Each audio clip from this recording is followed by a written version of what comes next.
اے نمازیں چھوڑنے والے کیا مرنا نہیں؟ اے اپنی آنکھوں کو حرام سے پر کرنے والے کیا مرنا نہیں؟ اے اپنے کانوں کو حرام میوزک اور بری باتوں کو سے بھرنے والے تجھے مرنا نہیں؟ اے حرام کام کرنے والے، اے سود کا کاروبار کرنے والوں، اے جھوٹ بول کر اپنا مال بیچنے والوں، اے مسلمانوں کو دھوکہ دینے والوں، اے مسلمانوں پر ظلم کرنے والوں، مرنا نہیں؟ آج اکیلے میں بیٹھ کر ایسے گناہ کرتے جیسے کوئی دیکھ نہیں رہا، مگر یاد رکھو چھپ کے لوگوں سے کیے جس کے گناہ وہ خبردار ہے کیا ہونا ہے، ہم سب کو مرنا ہے، خدا را اس کی موت کی تیاری کر لو۔ والصلاة والسلام على سید المرسلین اما بعد فاعوذ باللہ من الشیطان الرجیم بسم اللہ الرحمن الرحیم۔ پڑھیے الصلاة والسلام علیک یا رسول اللہ وعلی آلک واصحابک یا حبیب اللہ۔ الصلاة والسلام علیک یا نبی اللہ وعلی آلک واصحابک یا نور اللہ۔ میٹھے میٹھے اسلامی بھائیوں، مدنی چینل کے ناظرین، جو بھی اس وقت بیان میں ہمارے ساتھ شامل ہیں، بعد میں شامل ہوں، ہمیشہ یاد رکھیں کسی بھی اچھی جگہ پر نیک اور جائز کام کے لیے جائیں تو اچھی اچھی نیتیں کر لینی چاہیے۔ پیارے آقا علیہ الصلوۃ والسلام کا فرمان عالی شان ہے، نیت المؤمن خیر من عملی۔ مومن کی نیت اس کے عمل سے بہتر ہوتی ہے۔ سب سے پہلے نیت کیجئے، میں بھی کرتا ہوں، آپ بھی کریں کہ اللہ عز و جل کی رضا پانے، ثواب کمانے کے لیے اول تا آخر بیان میں شرکت کروں گا۔ ادھر ادھر دیکھنے سے بچتے ہوئے، بات چیت کرنے سے بچتے ہوئے، موبائل فون کے استعمال سے بچ کر، ممکن ہوا تو بیان کی تعظیم کی نیت سے دو زانوں بیٹھ کر بیان سنوں گا۔ جن کے لیے پاسبل ہو وہ جس طرح تحیات میں بیٹھتے ہیں اس طرح بیٹھ جائیں، مزید بادب بیٹھنے کی برکتیں ملیں گی۔ درود پاک پڑھنے کے بے شمار فضائل و برکات ہیں۔ ایک بڑا ہی عجیب و غریب واقعہ، کیونکہ آج ہم ایصال ثواب کے اجتماع میں آئے ہیں، ایک مرحومہ کی گویا یاد منانے، اس کو ایصال کرنے آئے ہیں۔ اس طرح کے اجتماعات ہمیں ایک پیغام دیتے ہیں، ہمیں کچھ یاد دلاتے ہیں۔ اسی یاد کو مزید آگے بڑھاتے ہوئے درود پاک کی فضیلت سنیے گا۔ حضرت علامہ ابو عبداللہ محمد بن احمد مالکی قرطبی رحمۃ اللہ تعالی علیہ نقل کرتے ہیں کہ حضرت سیدنا حسن بصری رحمۃ اللہ تعالی علیہ کی خدمت بابرکت میں حاضر ہو کر ایک عورت نے عرض کی۔ سیدنا حسن بصری اللہ کے بہت بڑے ولی گزرے۔ عورت نے کہا کہ حضور میری جوان بیٹی کا انتقال ہو گیا ہے، کوئی ایسا وظیفہ، کوئی ایسا عمل بتائیں کہ میں اپنی بچی کو خواب میں دیکھوں، پتہ تو چلے کہ اس کا حال کیا ہے۔ حضرت نے اس کو ایک وظیفہ بتا دیا۔ کچھ دنوں کے بعد وہ عورت گھبرائی ہوئی آئی کہ حضور میں نے اپنی بیٹی کو دیکھا ہے، میری بیٹی تو بہت تکلیف میں ہے، اس کے بدن پر تارکول کا یعنی ڈامر کا لباس ہے، گردن میں زنجیریں ہیں، پاؤں میں بیڑیاں ہیں، اور میں وہ منظر دیکھ کر بڑی تڑپ رہی ہوں۔ حضرت حسن بصری کو اس نے یہ خواب سنایا۔ چند دنوں کے بعد سیدنا حسن بصری رحمۃ اللہ تعالی علیہ نے خود ایک خواب دیکھا کہ اس خواب میں ایک نوجوان لڑکی ہے جس کے سر پر تاج ہے، جنتی لباس پہنا ہوا ہے، اور جنت میں ایک تخت پر بیٹھی ہوئی ہے۔ وہ لڑکی کہتی، حضور میں ہی وہ لڑکی ہوں جس کی والدہ کو آپ نے وظیفہ بتایا تھا۔ حضرت حسن بصری فرماتے، تیری ماں نے تو، تیری والدہ نے تو مجھے کچھ اور ماجرا بتایا تھا کہ تم عذاب میں، پریشانی میں، تکلیف میں تھی، آج تو تم جنت کے مزے کر رہی ہو۔ کہتے حضور بات ایسی ہی تھی کہ میں عذاب میں تھی، مگر ہماری جس قبرستان میں قبر تھی وہاں ایک عاشق رسول کا گزر ہوا، اس عاشق رسول نے مصطفیٰ جان رحمت، شمع بزم ہدایت، نوشہ بزم جنت، پے کرے جود و سخاوت، صلی اللہ تعالیٰ علیہ وسلم کی ذات پر درود بھیجا، اس درود شریف کا ثواب ہمیں ایصال کر دیا۔ اللہ نے اس ایک درود پاک کی برکت سے ہم 560 قبر والوں سے عذاب کو اٹھا لیا۔ اب ذرا سوچئے کہ ایک درود پاک کا ایصال کرنا مردوں کو کیسا کام آتا ہے۔ اب اس واقعے سے ایک اور بات سیکھنی ہے نا کہ جب درود پاک ایصال کرے مردوں سے عذاب اٹھ جائے، جو خود درود پاک پڑھے اس کا کیا عالم ہوگا۔ تو جتنا ہو سکے اپنی زندگی میں درود پاک کو شامل کیجئے۔ اور اس واقعے سے ایک اور بات سیکھنے کو مل رہی ہے کہ اپنے مرحومین کو نہ بھولیے، دنیا سے جانے والوں کو نہ بھولیے، جن کے ساتھ زندگی کے شب و روز گزرے ہیں، جنہوں نے ہماری تربیتیں کی ہیں، جنہوں نے ہم پر احسانات کیے ہیں۔ زندگی میں یہ ایسے موقع آتے ہیں، مگر احسان فراموش انسان کو نہیں ہونا چاہیے۔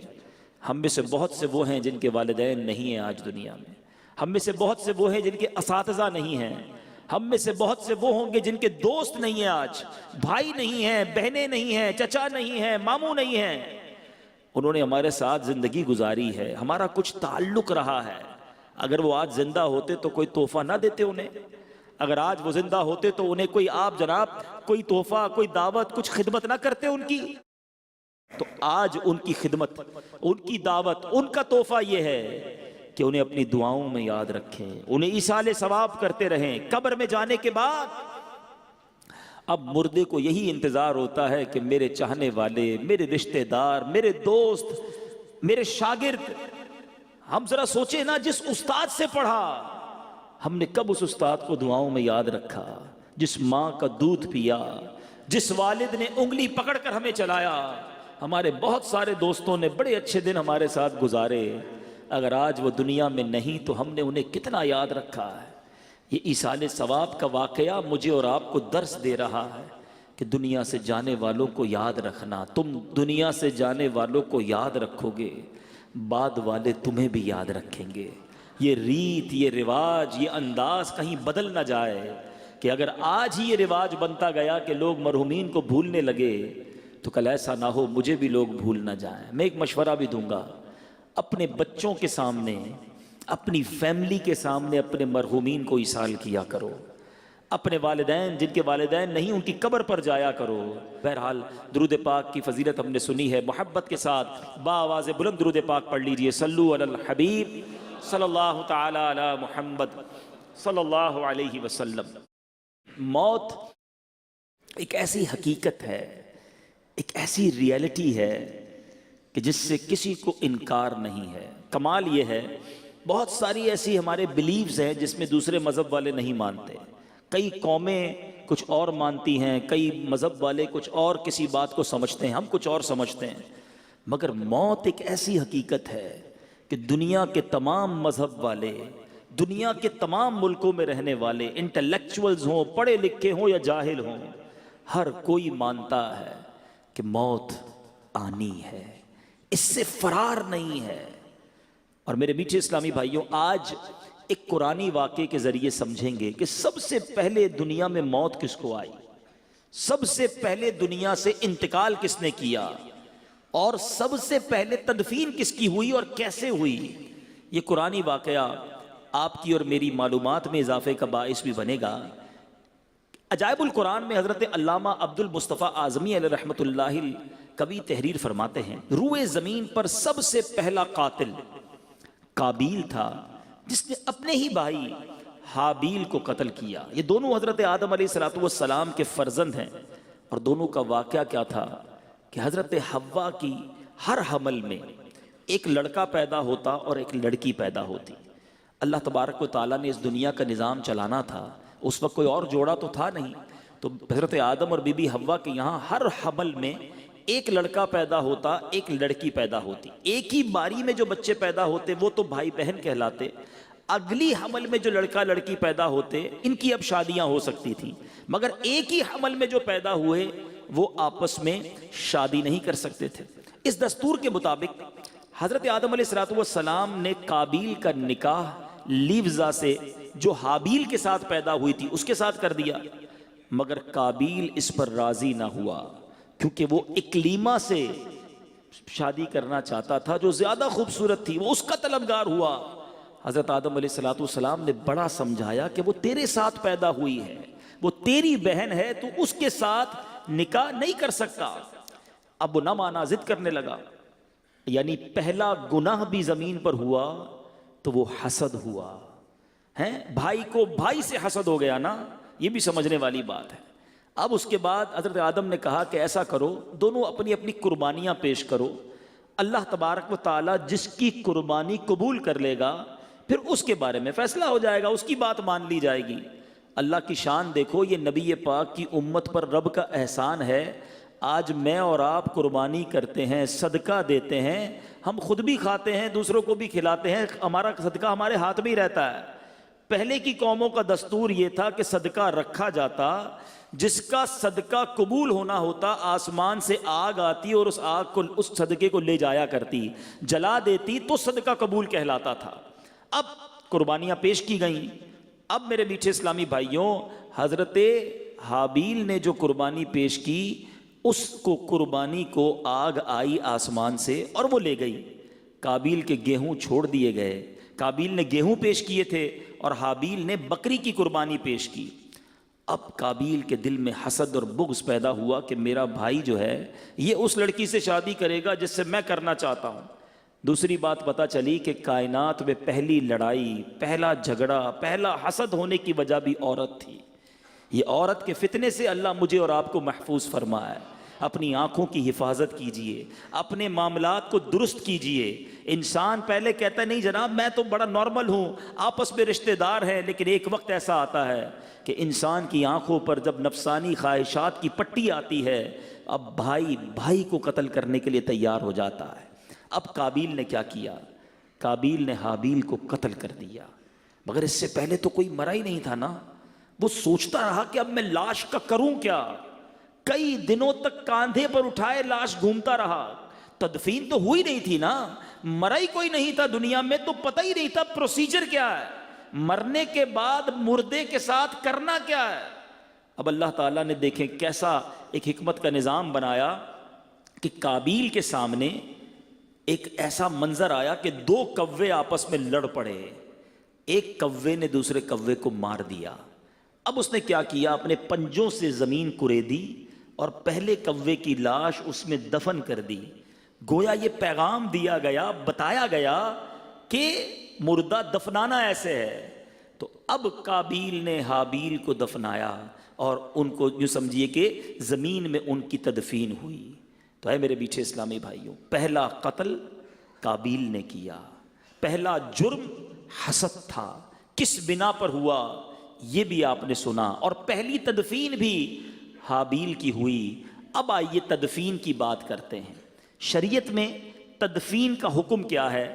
یاد رکھیے، مسلمان کی تجہیز و تکفین یہ فرض کفایہ ہے، یعنی سب پر فرض ہے، لیکن اگر کچھ لوگ مل کر ادا کر دیں تو یہ سب پر سے یہ فرض جو ہے یہ ادا ہو جائے گا، اور سبحان اللہ یہ وہ نیکی ہے۔ لوگ عموماً اس سے کتراتے ہیں۔ یہ وہ کام ہے، یہ وہ اجر ہے کہ نبی پاک علیہ الصلوۃ والسلام نے ارشاد فرمایا، جو کسی میت کو نہلائے، کفن پہنائے، خوشبو لگائے، جنازہ اٹھائے اور نماز پڑھے، اور جو ناقص بات، بعض اوقات غسل کے دوران کوئی ایسی بات سامنے آتی ہے جو بتانے والی نہیں ہوتی، آقا فرماتے وہ ناقص بات اسے چھپا دے تو وہ گناہوں سے ایسا پاک ہو جاتا ہے جیسے پیدائش کے دن ہوا تھا۔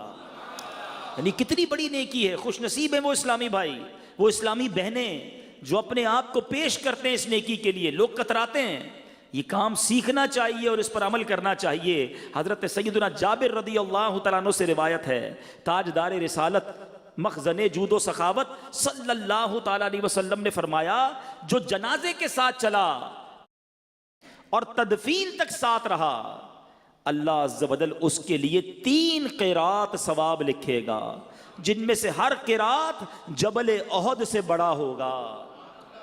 یعنی جنازے کے ساتھ جانا، تدفین ساتھ رہنا، یہ کتنی بڑی نیکی ہے۔ اور سنو، کفن پہنانا کتنا پسندیدہ عمل ہے۔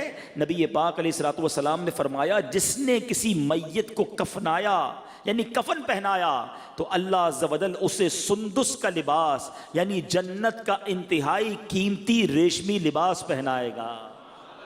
سبحان اللہ، سبحان اللہ۔ اے میرے میٹھے اسلامی بھائیوں، خوش نصیب ہیں وہ اسلامی بھائی جو ان نیکی کے کاموں میں آگے بڑھتے ہیں۔ اللہ سلامت رکھے دعوت اسلامی والوں کو۔ دعوت اسلامی نے تو باقاعدہ ایک شعبہ بنا دیا ہے، مجلس تجہیز و تکفین، جس میں اسلامی بھائیوں کو، اسلامی بہنوں کو باقاعدہ کورس کروایا جاتا ہے کہ آپ اس نیکی میں آگے بڑھیں اور یہ برکتیں لوٹنے ہمیں بھی چاہیے۔ ویسے غور کرنے کی بات ہے کہ ہمارے گھر میں جنازہ نہیں ہوا تو ہونا ہے۔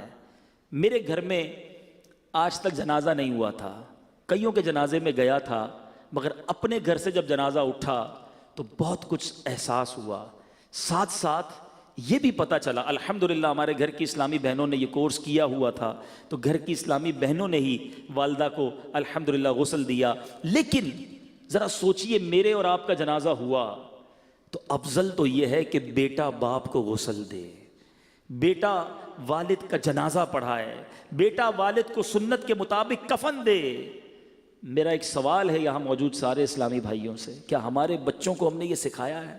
ہماری فیملی میں کسی ایک کو میت کو غسل دینے آتا ہے، کسی ایک کو کفن دینے آتا ہے، کسی ایک کو نماز جنازہ پڑھنی یا پڑھانے آتی ہے؟ ہم سوچیں نا کہ ہم کیسی تربیت کر رہے ہیں۔ میں آپ کو مشورہ دوں گا، دعوت اسلامی والے مسئلہ بتاتے بھی ہیں، سولوشن بھی بتاتے ہیں۔ کمال کر دی ہماری اس مجلس نے تو کہ ویڈیو اس کی باقاعدہ VCD جاری کر دی ہے کہ اگر اب تو اپلیکیشن بھی آ گئی ہے، اپنے گھر والوں کو بٹھائیں، یہ 1 گھنٹے کی ویڈیو دکھا دیں کہ بیٹا دیکھو ایسے غسل ہوتا ہے، ایسے کفن دیا جاتا ہے، اور ایک آدھ کسی جنازے میں اپنے بیٹے کو ساتھ لے جائیں تاکہ غسل میں، کفن میں وہ سیکھ لے، تاکہ جب آپ کا اور یا میرا انتقال ہو تو افضل یہ ہے، وہ باپ خوش نصیب ہے جس کو اس کا بیٹا سنت کے مطابق غسل دے، اس کو کفن دے، اپنے ہاتھوں سے اسے قبر میں اتارے۔ تو بہرحال میرے میٹھے اسلامی بھائیوں، اب کچھ مسائل نماز جنازہ کے بارے میں سن لیجئے، کچھ کنفیوژنز بھی ہیں، وہ بھی آج کلیئر ہو جائیں گی۔ نماز جنازہ فرض کفایہ ہے، ایک بھی ادا کر لے تو سب بری ذمہ ہو جائیں گے، ورنہ جن جن کو خبر پہنچے گی، یعنی کسی نے بھی ادا نہیں کیا تو جن جن کو خبر پہنچی وہ سب کے سب گناہ گار ہوں گے۔ اس کے لیے جماعت شرط نہیں ہے، کوئی اکیلا بھی نماز جنازہ پڑھ لے، کوئی ہے ہی نہیں جماعت کے لیے، تو بھی نماز جنازہ ہو جائے گی۔ البتہ اس کی فرضیت کا انکار کفر ہے، یہ یاد رکھیے گا۔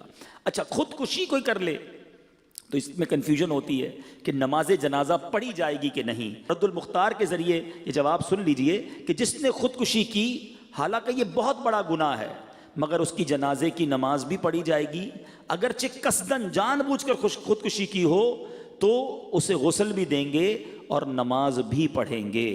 سبحان اللہ، جنازہ پڑھ لیا، اب جنازے کو کاندھا دینے کا کتنا ثواب ہے۔ میں نے براہ راست کبیرہ گناہ معاف ہونے کی، میں نے 2 ہی عمل پڑھے ہیں آج تک کہ جس میں کبیرہ گناہ معاف کرنے کی بشارت دی گئی ہے۔ ایک حاجی کو کہ جب وہ جمرات کی رمی کرتا ہے، ہر کنکر پر اس کا ایک کبیرہ گناہ معاف کر دیا جاتا ہے۔ ہم اللہ سے دعا کرتے ہیں اسی سال ہمیں حج کی سعادت عطا فرما، جمرات کی رمی ہو، ہر کنکر پر کبیرہ گناہ معاف۔ لیکن چلو یہ تو سال میں ایک موقع ہے نا، میرے اللہ کی رحمت دیکھو، نبی پاک فرماتے ہیں جو جنازہ لے کر 40 قدم چلے اس کے 40 کبیرہ گناہ معاف کر دیے جائیں گے۔ اب ہمارے ایک بڑا عجیب رواج ہو گیا ہے، 2 قدم چلیے، آواز لگاتے ہیں۔ امیر اہل سنت بڑی پیاری تربیت فرماتے ہیں کہ آواز بھی لگانی ہے تو لگاؤ کہ 10 قدم لے کر چلیں، چاروں پائے پر 10 قدم لے کر چلنا، یہ سنت ہے۔ صدر الشریعہ بدر الطریقہ تحریر فرماتے ہیں شوہر اپنی بیوی کے جنازے کو کاندھا بھی دے سکتا ہے، قبر میں بھی اتار سکتا ہے، اور منہ بھی دیکھ سکتا ہے۔ لوگ کہتے ہیں چہرہ نہیں دیکھ سکتا، چہرہ بھی دیکھ سکتا ہے، صرف غسل دیتے وقت بلا حائل اس کے بدن کو نہیں چھو سکتا۔ اب چند احکام سن لیے، چند فضائل سن لیے، اب آتے ہیں آج کے بیان میں میسج کی طرف۔ آج ہم کیوں آئے ہیں، ہم نے اس سے کیا عبرت لی ہے؟ ہم ایک میت کو ایصال کرنے آئے ہیں، ایک مرحومہ کی، یوں سمجھیے کہ یاد میں یہ اجتماع ہوا ہے۔ کبھی جنازے میں جاتے ہیں، کبھی سویم میں جاتے ہیں، کبھی 40ویں میں جاتے ہیں، کوئی عبرت، کوئی میسج اپنے لیے لیتے ہیں کہ نہیں؟ جنازہ آگے آگے کہہ رہا ہے اے جہاں والو، جنازہ آگے آگے کہہ رہا ہے اے جہاں والو، میرے پیچھے چلے آؤ تمہارا رہنما میں۔ قبرستان کی دعا ہم میں سے کئیوں کو یاد ہوگی، اس میں بھی پیغام یہی ہے، السلام علیکم یا اہل القبور یغفر اللہ لنا ولکم وانتم سلفنا ونحن بالاثر۔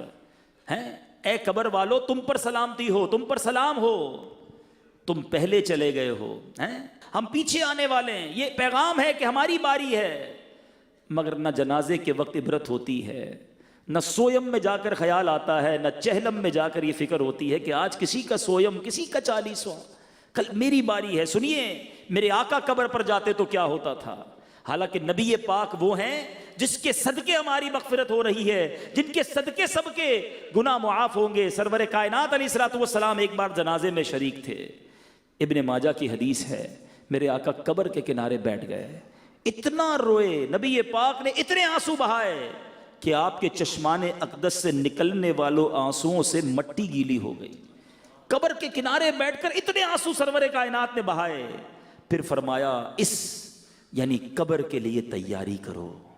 حضرت عثمان غنی رضی اللہ تعالیٰ عنہ ذو النورین ہیں، آپ وہ ہستی ہیں جنہوں نے ایک بار نہیں 2 بار نبی پاک سے جنت خریدی، مگر آپ جب بھی قبرستان جاتے یا قبر کے پاس کھڑے ہوتے، قبر کا تذکرہ ہوتا، زارو کتار روتے۔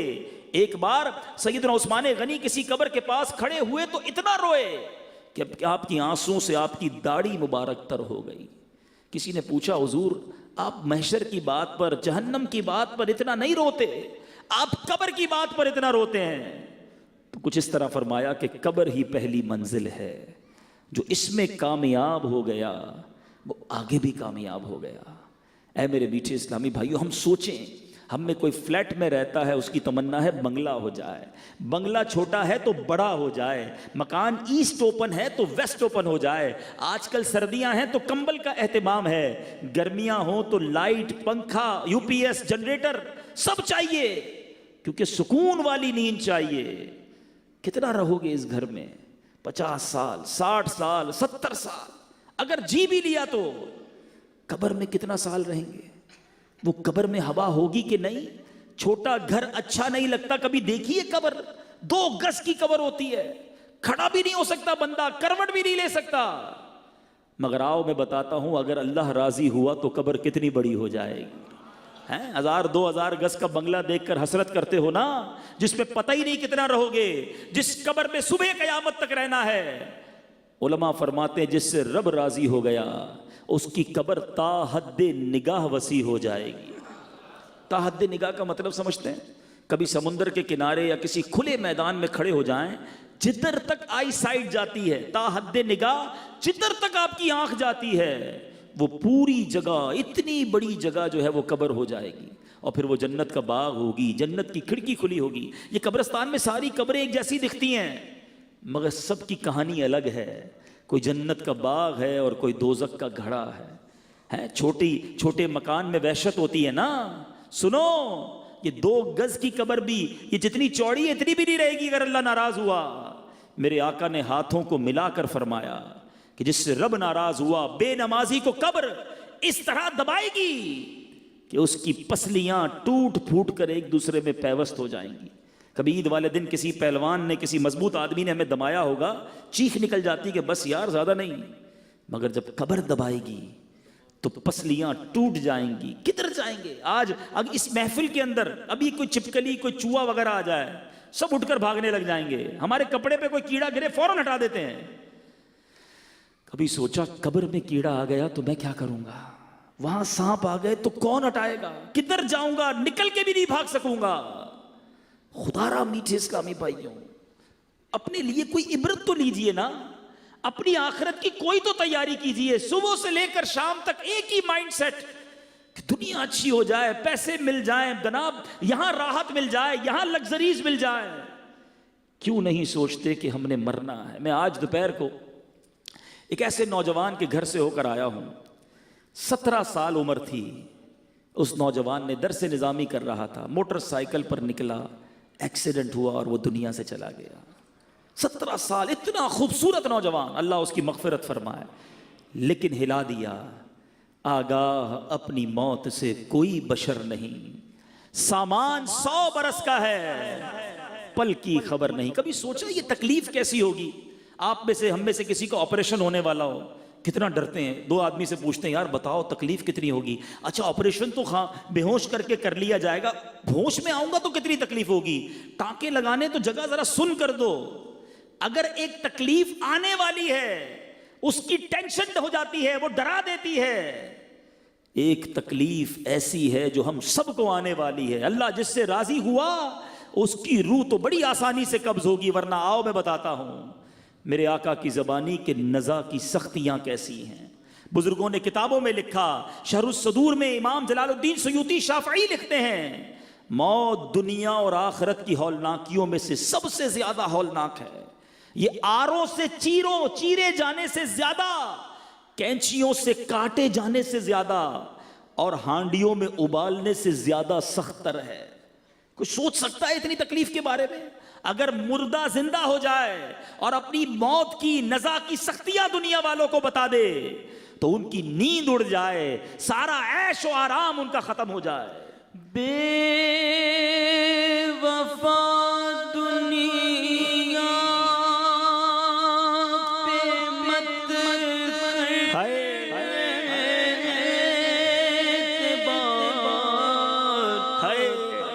تو اچانک موت کا ہوگا شکار، جگہ جی لگانے دنیا نہیں ہے، دنیا نہیں ہے، یہ عبرت کی جا ہے، تماشا نہیں ہے۔ ہم ایسے جیتے جیسے مرنا ہی نہیں۔ سنو موت کی تکلیف کیسی ہوگی۔ حضرت عمر رضی اللہ تعالیٰ عنہ نے حضرت کعب رضی اللہ تعالیٰ عنہ سے فرمایا ذرا ہمیں موت کی شدت کے بارے میں بتاؤ۔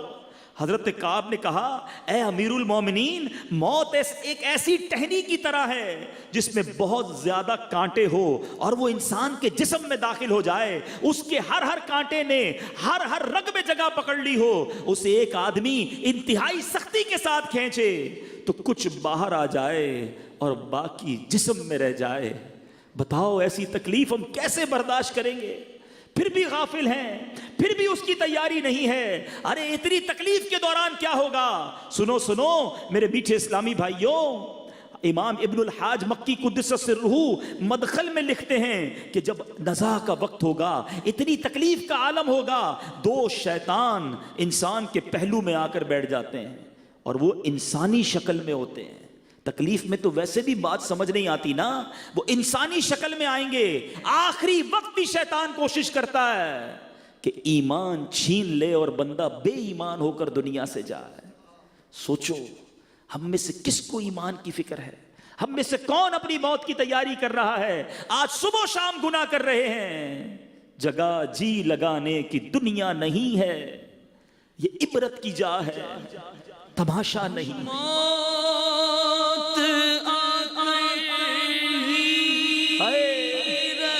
نہیں بچ پائیں گے، آ کر رہے گی۔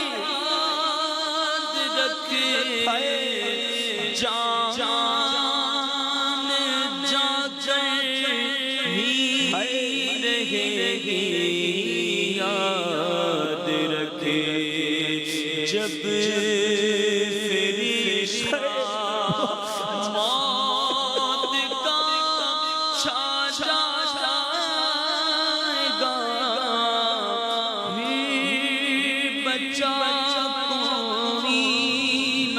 تجھ کو پائے گا، قبر روزانہ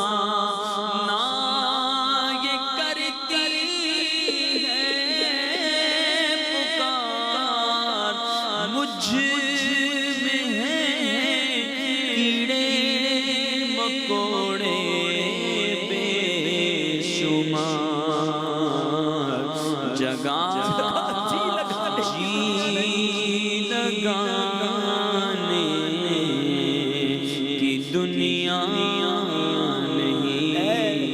نمازیں چھوڑنے والے کیا مرنا نہیں؟ اے اپنی آنکھوں کو حرام سے پر کرنے والے کیا مرنا نہیں؟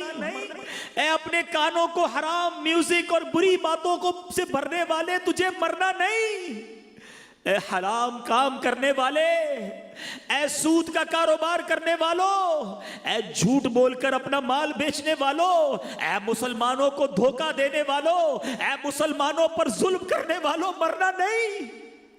آج اکیلے میں بیٹھ کر ایسے گناہ کرتے جیسے کوئی دیکھ نہیں رہا، مگر یاد رکھو چھپ کے لوگوں سے کیے جس کے گناہ وہ خبردار ہے کیا ہونا ہے۔ ہم سب کو مرنا ہے، خدا را اس کی موت کی تیاری کر لو۔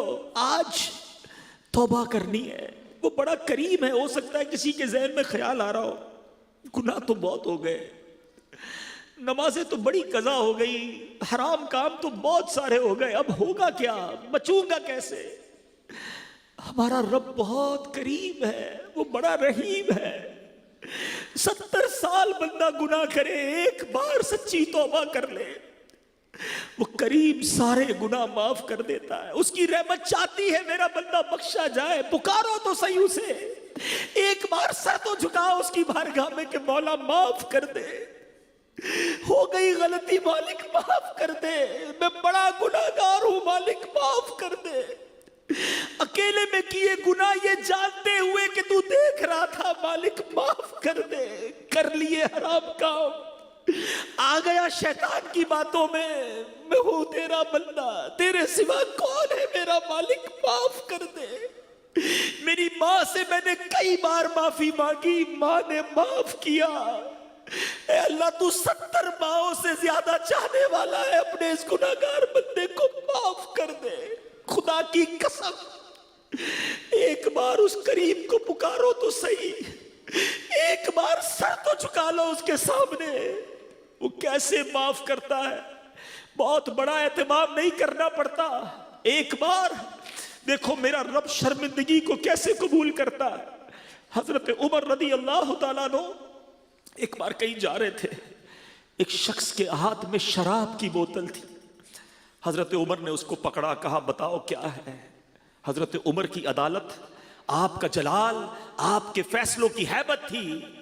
وہ شخص کہا آج تو مارے گئے، ہاتھ میں شراب کی بوتل ہے، حضرت عمر سامنے کھڑے ہیں۔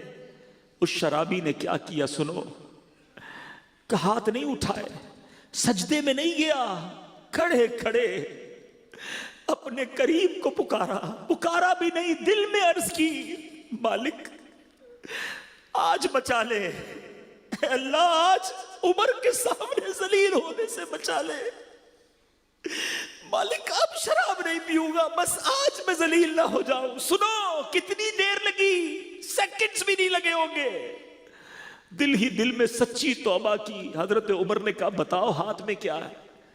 شرابی کہتا ہے اس میں سرکہ ہے۔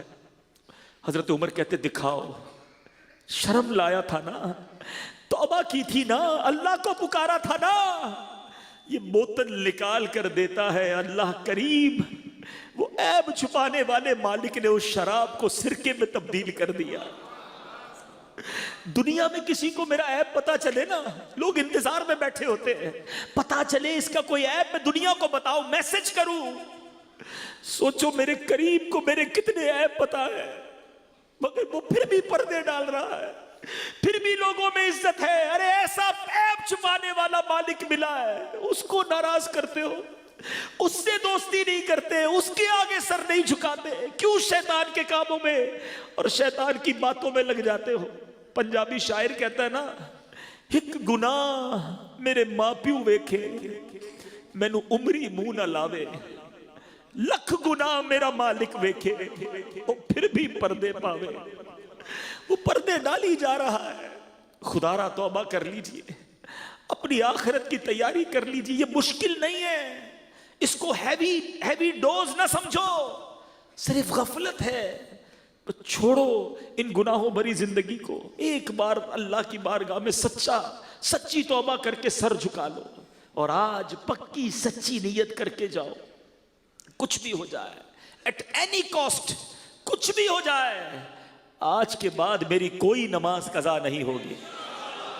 ایسا نہیں، ایسا نعرہ لگاؤ دل سے کہ بس آج کے بعد ہماری کوئی نماز قضا نہیں ہوگی، حرام کاموں کے قریب بھی نہیں جائیں گے، اپنے رب کو ناراض کرنے والے کام نہیں کریں گے. اب ہمت تو کرو, پھر دیکھو اور اللہ سے ہی مانگو. ہاں یہ بھی کئی بار ہوا کہ ہم نے توبہ تو پہلے بھی کی ہے, اللہ سے عرض کریں گے نا ہم ہیں ہی کمزور, یا اللہ پھر توبہ کی ہے, تیرے گھر میں بیٹھ کے توبہ کی ہے کمزور. پہلے بھی کئی بار توبہ کی, شیطان لگا دیتا ہے برے کاموں میں. اللہ تو قوت دے, ہمیں ہمت دے, ہمیں استقامت دے, ہمیں اچھا کر دے. ہم مننا چاہتے ہیں اچھا. مانا میں سب سے برا, سب سے برا, پر میں سدھرنا خدا چاہتا ہوں. میں سدھرنا خدا چاہتا ہوں. عفو جرم و قصور و خطا کی میرے مولا, میرے مولا خیرات دے. تو خیرات دے. عبرت لینی چاہیے. میں اپنی عبرت بتاؤں, آج تک کسی قبر پر میرا نام نہیں آیا تھا. میں کل اپنی والدہ کی قبر پر گیا, میں نے دیکھا والدہ کا نام تو لکھا تھا, ساتھ میرا بھی نام لکھا تھا. وہ دن آ گیا نا کہ کسی قبر پر نام آ گیا. اب تھوڑے دنوں کے بعد کوئی ایسی قبر بھی ہوگی جس پر ہمارا نام لکھا ہوگا. کیوں عبرت نہیں پکڑتے کہ سارا کر و فر, یہ ساری جائیداد, یہ سارا نام, یہ ساری شہرت سب رہ جائے گی, ہم اکیلے قبر میں پہنچ جائیں گے. اگر اللہ ناراض ہوا تو مارے جائیں گے. میرے میٹھے اسلامی بھائیوں, مارے جائیں گے. نہ کرو برے کام, کر لو توبہ. رب کی رحمت بہت بڑی ہے. آج سچی پکی توبہ کرنی ہے اور اللہ کو ناراض کرنے والا کام نہیں کریں گے. یہ توبہ پر استقامت جو ہے نا, پتہ ہی کیوں نہیں ملتی. ہم یہ بیان سن رہے, بہت ساری آنکھیں اشک بہا رہی ہیں, مگر پھر باہر نکلیں گے, پھر وہی برے دوست, وہی گندے دوست, وہی بری باتیں, یہ سارا اثر اتر جاتا ہے. خدا را اس اثر کو باقی رکھنا ہے. واقعی آپ نے اگر آج ڈیسیشن لے لیا ہے کہ مجھے سدھرنا ہے, میری قبر روشن کرنی ہے, مر جاؤں گا ورنہ اللہ ناراض رہا, تو اچھا ماحول اپناؤ, چھوڑ دو یہ برے کام. دعوت اسلامی ہے نا آپ کے لیے, اس مدنی ماحول سے وابستہ ہوں. اجتماعات میں آئیں, مدنی قافلوں میں سفر کریں, امیر اہل سنت کے مدنی مذاکروں میں شرکت کریں, مدنی چینل بیٹھ کر دیکھیں. یہ زنگ دور ہو جائے گا. واقعی شروع میں کئی لوگ کہتے ہیں ہم سدھرنا چاہتے ہیں مگر نیکیوں میں دل نہیں لگتا. یہ شروع کی بات ہے. آپ کسی بیمار کو دیکھا, اس کو دوائی اچھی نہیں لگتی, اس کو کھانا اچھا نہیں لگتا, مگر جب علاج ٹھیک ہونے لگتا ہے تو کھانا بھی اچھا لگتا ہے, مزہ بھی آتا ہے. آپ کو ابھی اگر نماز میں, عبادتوں میں, درود و سلام میں, قرآن کی تلاوت میں دل نہیں لگ رہا نا, اب کرتے جائیں. یہ تھوڑا بیماری کا وقت ہے. ایک وقت آئے گا جب دل کا زنگ دور, میل دور ہوگا تو ہر تلاوت آپ کو لطف دینا شروع کر دے گی, ہر سجدے میں مزہ آئے گا, ہر نعت میں آنسو بہیں گے. یہ دل کی صفائی پہلے ضروری ہے. آؤ دعوت اسلامی کے مدنی ماحول سے وابستہ ہو جائیں. آخری بات, چونکہ ایصال ثواب کا اجتماع ہے تو یہاں میں ایک بات ضرور بچوں سے عرض کروں گا, ان تمام بھائیوں سے عرض کروں گا کہ جن کے ماں باپ دنیا میں نہیں ہیں ان کی قبر پر ضرور جانا. حضرت امام سفیان بن عیینہ بیان ہے کہ جب میرے والد کا انتقال ہو گیا تو میں نے بہت آہ و بکا کی, آنسو بہائے. روزانہ ان کی قبر پر جاتا, مگر کچھ دنوں کے بعد میں اپنی کاموں میں بیزی ہو گیا تو والد صاحب خواب میں آئے. کہا میرے بیٹا اب آنا کم کر دیا ہے. تو کہا کیا آپ کو پتہ چل جاتا ہے میں آپ کی قبر پر آتا ہوں؟ تو والد صاحب نے فرمایا مجھے تیری ہر حاضری کی خبر ہوتی ہے, میں تمہیں دیکھ کر خوش ہوتا ہوں, نیز میرے پڑوسی مردے بھی تمہاری دعا سے راضی ہو جاتے ہیں. چنانچہ اس خواب کے بعد میں والد صاحب کی قبر پر پابندی سے جانے لگا. بالخصوص جمعہ کے دن ضرور والدین کی قبر پر حاضری دیں. حدیث پاک میں آتا ہے, نبی پاک فرماتے ہیں کہ جو شخص جمعہ کے روز اپنے والدین یا ان میں سے کسی ایک کی قبر کی زیارت کرے, ان کے پاس سورہ یاسین پڑھے تو بخش دیا جائے گا. سبحان اللہ. اچھا, والدین کی ایک فضیلت تو سب کو یاد ہوگی, حیاتی میں محبت سے دیکھیں تو حج مقبول کا ثواب ہے نا. سنو میرے آقا فرماتے ہیں جو بنیت ثواب اپنے والدین دونوں یا ایک کی قبر کی زیارت کرے حج مقبول کے برابر ثواب کمائے گا. زندہ میں بھی دیکھو تو حج ہے, جا کر قبر کی زیارت کرو تو بھی حج ہے. تو اے میرے میٹھے اسلامی بھائیوں, خوب ان کو ایصال ثواب کریں. آپ میں سے جب کوئی حج کو جائے, نفلی حج ہو, تو والدین کے نام کا حج کرے. حدیث پاک کے مضمون کے مطابق اس کو اپنے حج کا ثواب تو ملے گا, 10 مزید حج کا ثواب عطا فرما دیا جائے گا. تو خوب ایصال ثواب اپنے مرحومین کو کریں. اور ایک بہترین طریقہ اپنے مرحومین کو ایصال ثواب کرنے کا, ہم نکمے لوگ ہیں, 1 دن 2 دن 40ویں تک برسی تک یاد رکھیں گے, پھر اپنے کاموں میں مصروف ہو جاتے ہیں. اگر ان مرحومین کا کوئی بندوبست اچھا والا کرنا ہے نا, تو میں مشورہ دوں گا کہ ان کے نام کی کوئی مسجد بنا دیں, کوئی مدرسہ بنا دیں, کوئی ایسی چیز بنا دیں جو چلنے والی ہو, قیامت تک چلتی رہے. اچھا اللہ بڑا کریم ہے, کوئی بچہ اپنے والدین کے نام کی مسجد بنائے تو ایسا نہیں کہ والدین کو ثواب ملے گا, اس کو نہیں, بنانے والے کو بھی قیامت تک ثواب ملے گا, جن کے لیے بنائی ان کے لیے بھی ثواب جاریہ ہو جائے گا.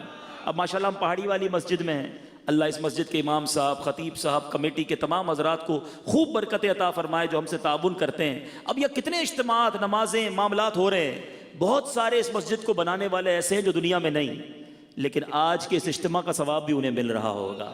تو یہ وہ نیکی ہے, یہ وہ ثواب کی فیکٹری ہے جو ہمیں لگا دینی چاہیے. تو جنہوں نے اب تک اپنے مرحومین کے لیے ایسا نہیں کیا, دعوت اسلامی سے رابطہ کریں. مدنی چینل پر بھی جو مجھے سن رہے ہیں, سوشل میڈیا پہ جو مجھے سن رہے ہیں, آپ ہم سے رابطہ کریں. دعوت اسلامی کا پورا ایک شعبہ ہے, مجلس سے خدام المساجد.